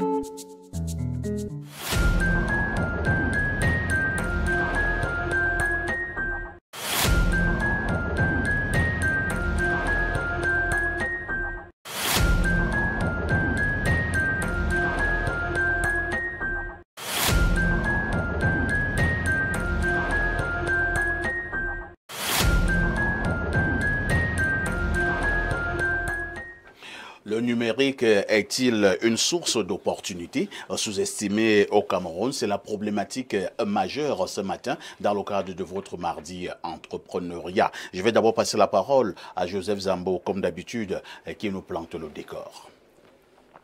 Oui, parfois ici, actuellement au Cameroun, de nombreuses entreprises et plusieurs personnes se lancent de plus en plus dans le marché du numérique. Parce qu'il y a des réelles opportunités actuelles. Un tout nouveau marché vient de prendre le monde du travail. Aujourd'hui, il y a beaucoup de facilitation dans le monde du travail. On n'a plus besoin de se déplacer pour pouvoir travailler avec des gens. On n'a plus besoin de dépenser beaucoup de ressources énergétiques et autres pour pouvoir collaborer, signer des partenariats, des contrats, échanger sur des projets et même se former aujourd'hui avec le numérique. Joseph, ça peut paraître simple, probablement simpliste, mais c'est quoi le numérique? Qu'entend-on par numérique? Lorsqu'on parle du numérique, je préfère souvent dire des choses d'une manière très terre à terre. Oui. C'est cet ensemble d'activités qui peuvent se faire dans le monde virtuel. Le virtuel, c'est des personnes qui travaillent et collaborent étant à distance et d'une manière instantanée. C'est-à-dire que si moi je suis à Yaoundé, un autre monsieur est à Mkongue, on peut travailler sur le plan astral à distance. Bon, peut-être avec des mots de chez nous, astral, oui, mais le numérique, c'est pas sorcier. Alors, il y a beaucoup de gens qui suivent cette émission-ci à travers leur tablette, leur téléphone. Voilà, ça commence à venir. C'est le numérique. Voilà. Donc, il faudrait déjà que nous ayons un ordinateur. Il faut qu'on ait un ordinateur. Et même un téléphone. Même nos téléviseurs aujourd'hui. Le numérique aujourd'hui, même nos appareils, même nos maisons, nos voitures. Aujourd'hui, le numérique intervient dans tous les domaines d'activité du monde aujourd'hui. Et c'est une facilitation terrible et énorme pour le travail. Donc, l'appel aujourd'hui qu'on fait à tout le monde, c'est de s'arrimer à ce nouveau fonctionnement parce qu'il n'est pas que négatif, mais il est beaucoup plus positif pour faciliter nos activités quotidiennes. Et toutes nos activités aujourd'hui peuvent ancrer dans le numérique. C'est pour ça qu'on parle de la transformation digitale ou la transformation numérique de nos activités. Merci Joseph Zambo pour ce décor qui a été planté. On passe la parole à Ibrahim. Ibrahim Maxime, on va donc de plus en plus en profondeur en attaquant véritablement le sujet inscrit à l'ordre du jour. Comment ce numérique peut donc constituer une source d'opportunité. Parce qu'on s'en tient à ce que Joseph dit, il dit que c'est formidable, on peut travailler à distance, on peut faire ci, on peut faire ça. Comment il peut constituer une source d'opportunité? Effectivement, parfois ici, il a des atouts pour pouvoir constituer une source d'opportunité parce que déjà, il faudrait bien mettre un distinguo entre l'économie traditionnelle et puis l'économie par le numérique. Tout à fait. Parce que l'entrepreneuriat numérique, n'est-ce pas, c'est la mise à disposition des outils du numérique dans la création, la vulgarisation, la distribution des produits. Avant, on n'avait que des produits, un modèle économique qui était, bon, on vous vend un produit. Mais aujourd'hui, avec le numérique ou le digital, on peut vous vendre des produits ou des services digitaux. Avant, vous étiez obligé, lorsque vous voulez vous lancer, d'avoir une boutique. Je dis des bêtises comme ça, si vous vendez des téléphones, vous avez la boutique. Vous êtes vu par les habitants qui sont tout autour de la zone où se trouve la boutique. D'abord qu'il fallait avoir l'argent pour pouvoir acheter la boutique, équiper la boutique, remplir la boutique. Et donc du coup, maintenant, il n'y a plus besoin forcément d'avoir une boutique pour vendre un téléphone. Avec les outils, les réseaux sociaux, les différents canaux, vous pouvez commencer à vendre. Donc vous quittez carrément d'une économie linéaire à une économie exponentielle. Ça, c'est ce que crée justement le numérique. Elle vous donne accès au-delà de vos quelques clients qui vous connaissent de façon physique, à ces clients qui vous connaissent au-delà du physique. Un peu comme ces retours en France, en Italie. Voilà, donc c'est cette possibilité-là de toucher des clients, de toucher des fournisseurs, de toucher un public beaucoup plus important. Vous n'êtes plus soumis à des quantités d'argent consistants qu'il faut déposer, mais vous parvenez à vous interconnecter avec ces gens-là. Donc c'est ce qui est hyper intéressant. Maintenant, est-ce que le numérique est une source d'opportunité sous-estimée au Cameroun? Ce qui est sûr, c'est qu'elle est une source d'opportunité. Est-elle sous-estimée? Ma réponse est un peu versatile. Voilà. Parce que je vois la politique gouvernementale essayer de faire la promotion du numérique, essayer de faire la promotion du digital. On voit avec le Minpostel les investigations, les séminaires, les conférences, etc. On voit même avec le ministre Joseph Lé la digitalisation du système des fonctionnaires, etc. de son ministère. On voit il y a maintenant Aigle. Voilà, il y a Aigle. C'est-à-dire qu'on voit étatiquement une volonté d'aller vers le digital. Mais cependant, on ne voit pas au niveau de la jeunesse ou de la population la capacité à voir le numérique comme une opportunité. Parce que l'opportunité commence par... Vous vous attaquez à la population. Non, je m'attaque à la population. Alors que les ministres vraiment sont dans le numérique. C'est-à-dire que... ils sont en train de commencer. Moi, je dis ceci. Je ne veux pas voir monsieur le ministre Guémet pour commencer l'entrepreneuriat et changer les choses. Ils ont déjà assez d'argent. Ils font ce qu'ils peuvent. Ceux qui sont intelligents investissent dans l'entrepreneuriat. Ce qui m'intéresse aujourd'hui, c'est toute cette population qui nous occupe là, qui doit voir en le numérique l'opportunité de pouvoir créer de sa propre richesse. Avec la facilité du fait qu'elle ne nécessite pas un fonds de démarrage très élevé où il fallait avoir les locaux, il fallait payer ceci, il fallait payer cela pour pouvoir commencer. Et c'est ça l'attention à elle que moi je veux attirer pour dire qu'il faut qu'elle ait aussi la capacité, au-delà de se plaindre, de voir en le problème l'opportunité à saisir. Qu'on commence à voir que si on est mal à l'aise, parce qu'on est arrivé à l'hôpital et il y a des embouteillages, est-ce qu'on ne peut pas mettre un système numérique qui permet de programmer des rendez-vous pour éviter les embouteillages? Si on est mal à l'aise, parce qu'à minuit, il n'y a plus de taxi et maman est malade, on n'a pas de médecin à notre portée, on peut mettre une application où on fait même des prétests diagnostiques à la base. Proposer des solutions à partir des éléments du numérique qui ne nécessitent pas forcément un capital très élevé. Merci Ibrahim. Nous nous retournons vers Brice Basson. Brice, le numérique est-il une source d'opportunité sous-estimée au Cameroun? Tout d'abord, on va dire un oui. Et pourquoi oui? Parce qu'aujourd'hui, le numérique permet de solutionner un nombre incalculable de problèmes. Qui sont les problèmes qui minent notre société? Malheureusement, aujourd'hui, on se rend compte que quand on fait une étude de l'environnement, sociologique, la plupart des solutions qui sont adoptées sont des solutions importées. Elles sont importées, je ne vais pas citer le nom d'entreprise, mais elles sont connues de tous. Ces solutions sont importées alors qu'on a bon nombre de jeunes Camerounais qui en proposent, et parfois de pas mal. Et avec toute l'humilité qui est la mienne, nous aussi nous en proposons avec ce SAN. Aujourd'hui, vous allez vous rendre compte que, malheureusement, dans l'import de solutions, il y a quelque chose qu'on n'intègre pas. C'est la sociologie de l'environnement. Aujourd'hui, quand vous avez une panoplie de solutions de santé ou de solutions de transport, je peux en citer, qui viennent dans un continent où l'accès à Internet est de plus en plus complexe quand on va à l'intérieur des pays. C'est une réalité connue de tous. Quand vous quittez les zones urbaines, plus vous entrez dans le cœur de nos pays, plus l'accès à Internet n'est pas viable. Tout à fait. Et il faudrait donc déjà, on prend le décor dessus, qu'on conçoive des solutions qui prennent en compte les difficultés d'accès à Internet. Quand on va venir, par exemple, je vais dire une grande entreprise, parce que nous, on est dans la tech de la santé. On va prendre Doctolib. Doctolib va aller en France et va construire une solution qui va être compatible aux besoins français. Quand une solution de santé va venir au Cameroun, il faut que cette solution intègre deux choses. Le décalage entre les zones urbaines et les zones rurales en termes d'accès à Internet. Et dès lors qu'on intègre ça, on va proposer des solutions qui sont viables pour nos populations et qui répondent à nos besoins.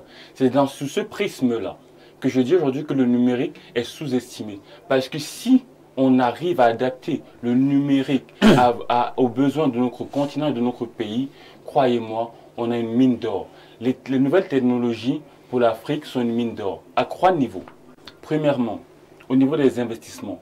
Je reprends le président Tidjane Thiam qui disait, si vous voulez multiplier vos investissements par 10, allez à la Silicon Valley. Si vous voulez les multiplier par 1000, venez en Afrique. Pourquoi? On a tout à faire et à bien faire. Et aujourd'hui, on a des têtes bien faites. Quand vous allez assister à des conférences de par le monde, vous allez vous rendre compte, si vous voyez Croix Noire, vous avez 95% de chances, je pèse mes mots, que 2 soient camerounais. Ça veut dire qu'on a la matière, on a la possibilité, on a la connaissance, on a les acteurs pour. Mais qu'est-ce qui manque maintenant? On a la matière avec les hommes. Il y a point de richesse que d'hommes, disait Michel de Fontaine. Ces hommes-là, on les a déjà. Qu'est-ce qui nous manque maintenant? Il faut que ces hommes aient l'environnement pour corréler leur savoir-faire avec les besoins qui sont les nôtres. Maintenant, après avoir chuté. Je chute. Après avoir dit ça, je veux juste qu'on comprenne une chose. Chaque paroi a son rôle à jouer. Les populations doivent faire confiance aux solutions camerounaises et les acteurs camerounais doivent s'investir, les acteurs du numérique plus, pour proposer des solutions de qualité aux populations camerounaises. Merci Brice. Alain Douk, il y a Ibrahim qui disait tout à l'heure qu'il voit comment le gouvernement se bat pour que ces numériques soient véritablement vulgarisés. Nous avons également quand même des personnes, des personnalités comme Armand Claude Abanda avec l'IAI Cameroun qui se bat également pour vulgariser le digital au Cameroun. Avez-vous l'impression que c'est suffisant ou alors beaucoup reste à faire? Et comme le disait tout à l'heure Brice, cette affaire c'est beaucoup plus au niveau des grandes villes. Et maintenant, dès qu'on commençait à aller dans le cœur du pays, ça devient un luxe. Ben voilà, on dirait que tu me tires juste les verres du nez, parce que les experts tout à l'heure ne sont pas allés dans ce sens, parce que on va dire c'est sous-estimé. Moi je dirais même plus loin, je dirais qu'il y a un problème de déterminisme qui fait même que ce ne soit pas sous-estimé, que ce soit même une mauvaise adresse. Parce que le numérique, en réalité, on ne peut pas envisager le numérique sans parler de la problématique de l'énergie. Vous êtes dans des pays qui sont encore en proie à l'autosuffisance énergétique. Écoutez, toute l'économie numérique et l'économie d'Internet, les deux mises ensemble qui forment le grand corpus du numérique et qui doit dynamiser les économies. Je tiens à vous dire, il y a une étude du World Economic Forum qui démontre qu'en réalité, une transformation digitale de l'économie à hauteur de 10% entraîne une croissance de l'ordre de 0,75% du produit intérieur brut par habitant dans le pays et une réduction à minima du taux de croissance de 1,04%. Donc c'est un enjeu majeur, je suis tout à fait d'accord avec eux, mais est-ce que nous sommes en train d'adresser le problème de la plus belle des façons? On m'a parlé tout à l'heure des ministres qui ont à cœur ci ou ça, mais le point de départ déjà c'est de régler des problèmes basiques tels que l'approvisionnement en énergie. Pour que des centres de données fonctionnent, il faut de l'énergie. Pour que vous mettiez en marche votre ordinateur, il faut de l'énergie. Pour intégrer dans les processus de production, de logistique, etc., le service après-vente, la numérisation des processus, il faut que vous ayez de l'énergie. Tant qu'il n'y a pas d'énergie, on ne peut pas parler de révolution numérique. Et tenez-moi, laissez-moi vous le dire, parce qu'on n'aura pas le temps de le dire, je regrette Pourquoi? Parce que sur le plan de la prospective, nous sommes simplement en train de suivre la donne qui nous est imposée de l'extérieur avec des mondialistes qui nous parlent d'une 4e révolution industrielle. Eux, ils n'ont plus à proprement parler des problèmes d'énergie. Ils n'en sont même plus sur le plan, par exemple, de l'économie d'Internet à ce qu'on appelle la technologie Internet de 4e ou 5e génération. Ils veulent aller plus loin. Nous n'en sommes même pas encore là. Et par exemple, dans le domaine de la téléphonie, il faut le dire ici, c'est un des domaines aussi de la révolution numérique, les systèmes de télécommunication et tout. Est-ce que vous savez que nous devons notre PIB actuel à l'économie numérique, même si notre économie numérique est balbutiante? C'est le secteur tertiaire, il faut le dire. La contribution dans le PIB est de l'ordre de plus de 600 milliards. Ça dépasse même la contribution même des produits de rente tels que le pétrole. Mais ce n'est pas pour autant que nous sommes sur la voie. Mais je voudrais quand même qu'il y ait une certaine éthique. Parce que eux, pendant qu'ils parlent de la révolution numérique, est-ce que vous savez qu'ils veulent qu'on passe par exemple de l'Internet des objets pour l'Internet des corps? C'est-à-dire que finalement c'est nous qui allons faire un avec la technologie numérique. Et ça c'est un problème sur le plan éthique. Merci Alain Douk. Pierre Bleriot-Niemek, on a parlé donc de ce manque, ce déficit d'énergie. On a parlé de ce manque par moment de politique gouvernementale, même si Ibrahim est avec ses amis du gouvernement, en disant qu'ils se battent comme des beaux diables pour vulgariser la chose. Mais au niveau du système éducatif, est-ce qu'il ne faut pas également intégrer le numérique dans nos systèmes éducatifs pour que ça devienne véritablement une culture? Et il faut le faire. Disons que, comme les gens étaient habitués à la machine à taper, c'est la seule fonction qu'ils ont donnée à l'ordinateur. Pour écrire. Ça, on fait la bureautique. Mais la bureautique, ce n'est pas le numérique. Ou c'est le numérique qui est basique. Ça ne représente pas 2%. Vous voyez ça? C'est ça. Les ordinateurs servent à saisir chez nous. Toutes les opportunités qu'il y a dans le numérique, plein d'entreprises ne se rendent pas compte que les publicités que vous venez de faire là, vous les ramenez dans le numérique, on vous paye encore de l'argent. Donc nous n'arrivons, l'argent est disponible, même les oiseaux sont entrés dans l'affaire et tout, bon, avec les amis ministres de Ibrahim. Non, j'ai appartenu à un lycée qui avait un système, comment ils appelaient ça, multimédia. C'est-à-dire les salles multimédia. Et les salles multimédia pour les enseignants eux-mêmes, c'était pour aller saisir les notes. Ça permettait. C'est tout. C'est terminé. C'est terminé. On ouvre une salle multimédia et la seule fonction de cette salle multimédia, c'est que les profs vont saisir les notes. Non. Le numérique a tout à gagner. Les Africains en général, mais les Camerounais ont tout à gagner. Le déficit en énergie électrique va créer un retard. Parce que dans le numérique, les choses vont vite.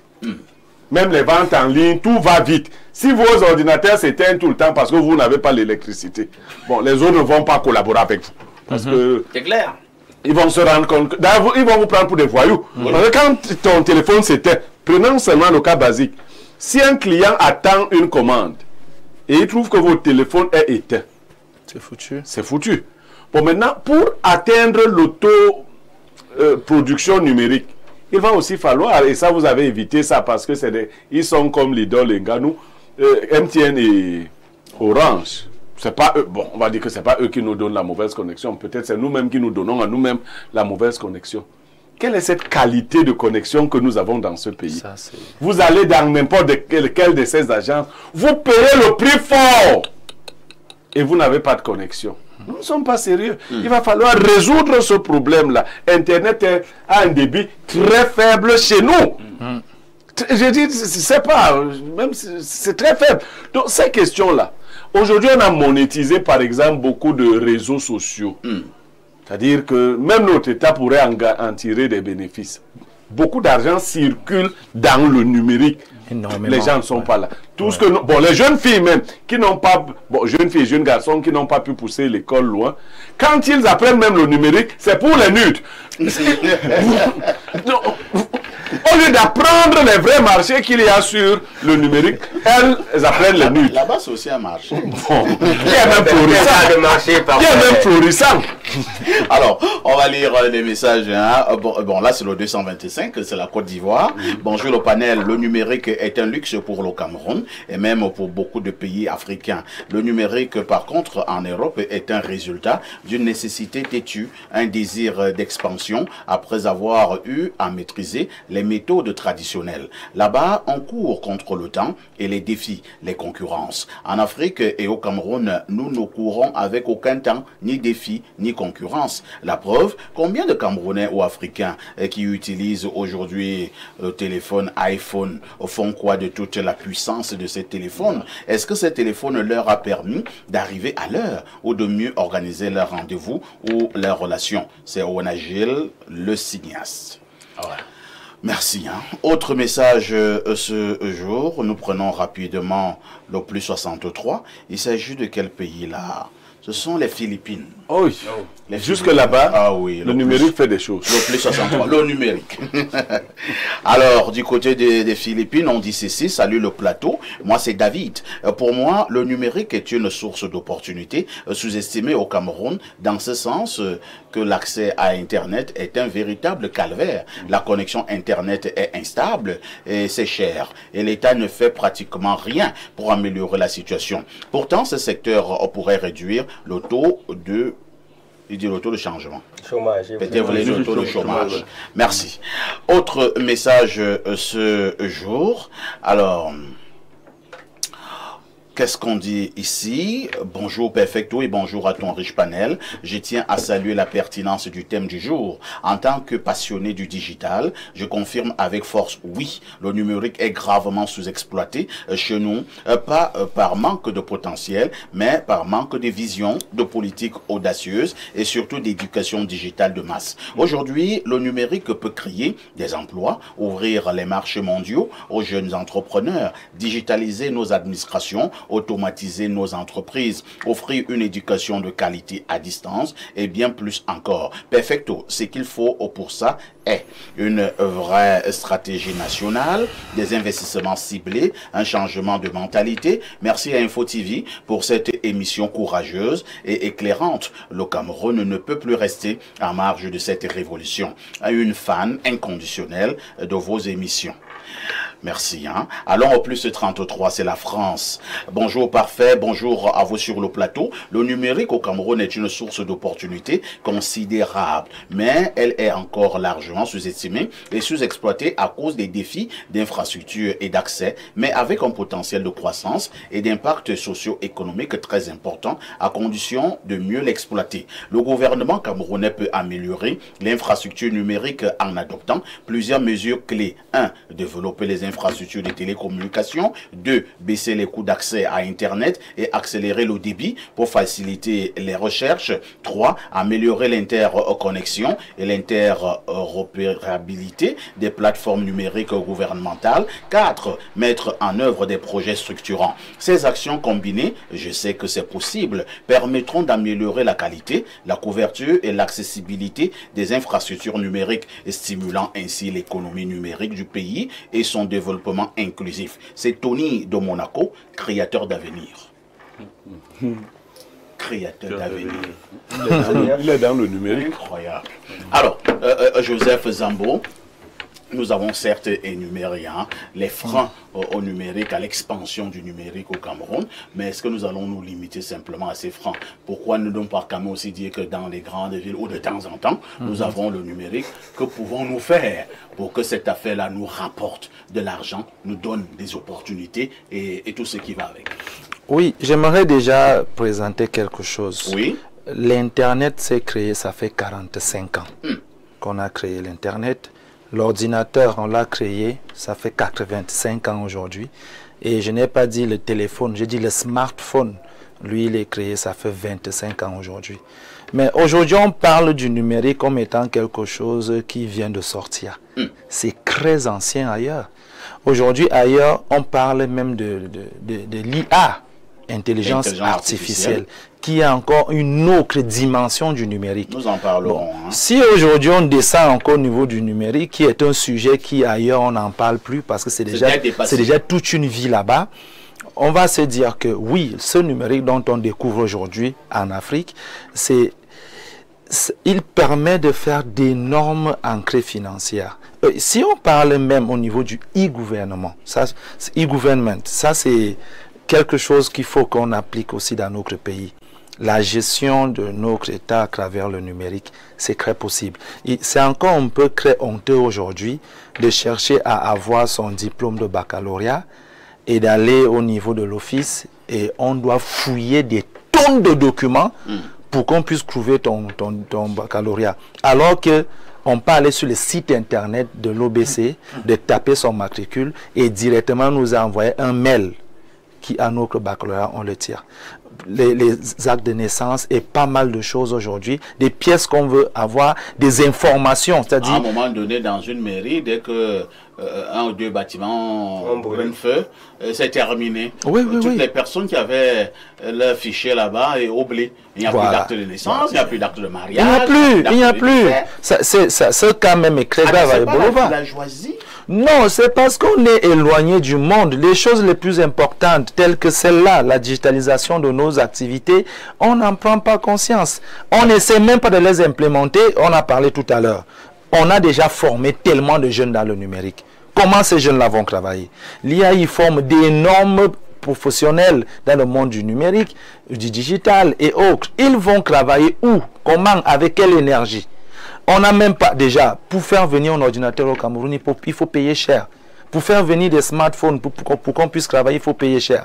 Déjà, la lumière qu'on a, c'est laquelle? Tu branches ton ordinateur, bam, ça explose, parce que la lumière n'est pas instable. Je ne parle même pas d'Internet. On dépense des énormes sommes d'argent chaque fin du mois pour avoir la connexion Internet dans nos entreprises. Il n'y a pas d'Internet, mais on est obligé de payer. Obligé. Donc, on ne peut pas parler déjà argent parce qu'on n'a que des miettes, parce qu'on n'a pas de réelles opportunités d'exploiter ce savoir et de se faire beaucoup d'argent. Mais on demande même aujourd'hui que, s'il vous plaît, donnez-nous l'environnement qui nous permet d'exploiter notre savoir-faire qu'on acquiert chaque jour au Cameroun sur la connaissance du digital, du numérique et de l'informatique. Ibrahim, je vous pose la question inverse. Que perd le Cameroun en négligeant cet aspect et entrer au numérique? Parfait, elle perd beaucoup. Elle perd tout. Elle perd, aujourd'hui, on parle de la 4e révolution, qui est en fait la révolution des data. Concrètement, elle perd le contrôle. Vous voyez, toutes les plateformes numériques qui parviennent à se développer, à avoir de bons outils, de bonnes décisions, à s'expandre, ont l'importance et la connaissance de ce que c'est que la donnée. Et mettre des mécanismes tout autour pour pouvoir gérer les données, parce que les données sont des outils de décision. Plus vous négligez le numérique, plus vous perdez le contrôle sur les éléments, la population, le marché. Vous ne contrôlez rien du tout. Donc vous avez plutôt un intérêt. Vous êtes comme des Indiens dans laquelle... Vous avez à la limite d'être des villageois. Maintenant, c'est vrai, ça c'est une triste réalité, hein, parfait. C'est une triste réalité. Tout à l'heure, vous avez posé une très bonne question à Blériot. Est-ce qu'il ne faut pas insérer ça? Parce que c'est là-bas où moi je voulais, quand j'attirais l'attention sur la population. Au niveau de notre système éducatif. C'est-à-dire que quand on arrive un peu plus bas, qu'il y ait une présence beaucoup plus affirmée de commencer à digitaliser les choses. Je dirais, parfait, un homme ne peut donner que ce qu'il a reçu. Si aujourd'hui on a encore du personnel, comme ils disaient les anciens qui vont juste taper les notes, qui n'a pas reçu les connaissances et les prérequis qui peuvent leur permettre d'utiliser le numérique comme un levier exponentiel, ben, ils vont se contenter de ce qu'on leur a appris avec la tulpane en saisie. Donc il y a une réelle nécessité, au-delà même de vouloir que ça s'implémente, d'insérer ça dans le système éducatif, de mettre les bonnes personnes au bon endroit. Par exemple, on prend un seul élément que vous avez évoqué, M. Claude Abada, lui il fait beaucoup. Tout à fait. En tant qu'une seule personne, il fait beaucoup. Ça, c'est une personne qui est à l'endroit où il devait être. Donc, il y a aujourd'hui un impératif. Si on veut contrôler le système économique, moi aujourd'hui, ce qui me fait peur en Afrique, c'est ce qu'on appelle les data centers. Vous savez, parfait, quand tu prends une application, tu l'utilises, tu vas sur Facebook, tu renseignes ceci, tu fournis des informations. Toutes ces informations vont où? Pourquoi est-ce que quand tu es sur Facebook, si tu as dit que tu aimes les femmes qui sont brunes, à WhatsApp, à un ami que non, moi j'aime les brunes, subitement tu arrives sur Facebook, tu vois les femmes qui sont brunes et qui sont belles. Parce que tu as fait entrer une data, une information, qui est arrivée dans leur système, ils ont des entreprises qui les payent, qui bougent, qui envoient de l'argent, et donc pour avoir l'argent de ce monsieur-là, on vient lui proposer ce qu'il lui faut. On a le contrôle du marché. avec les data. Comment est-ce qu'une entreprise fait pour fidéliser ses clients si elle n'a pas ces données? Très bien. Ça devient compliqué. Alors, avec votre application Brice Sozane, avez-vous l'impression que vous êtes en train de répondre aux exigences du numérique au Cameroun? Et maintenant, est-ce que vous avez une oreille attentive? La population a une oreille attentive par rapport à cette nouvelle application? Aujourd'hui, nous sommes très heureux de pouvoir dire haut et fort nous sommes en train de résoudre progressivement les problèmes qui sont les nôtres. Parce que là, vous avez mis sur pied quelque chose de concret. De concret. Et cette chose-là a été pensée par des Camerounais, c'est très important, et par des Africains. Une collégialité de jeunes Africains. Qu'est-ce qu'on va faire concrètement? On va parler en français facile. On va dire quoi? Aujourd'hui, quelqu'un qui utilise Sozane, S-O-S-A-N, vous avez nos pages Facebook et autres pour mieux vous appesantir dessus. Il pourra en un clic savoir où se trouve son médecin, avoir la géolocalisation précise, pourra prendre rendez-vous, pourra bénéficier du paiement de ses soins par ses proches de la diaspora. Il faudrait qu'on comprenne aussi qu'est-ce qu'on fait. La solidarité au cœur des traditions africaines. La solidarité est un socle des traditions africaines. Et il faudrait aujourd'hui qu'on puisse accentuer cette solidarité-là. Et aussi, on va partir avec un petit langage commun. Très souvent, moi, j'ai vécu longtemps au Cameroun. Vous avez votre petite qui a 3-4 gars. Chaque gars, elle est enceinte tous les 2-3 mois.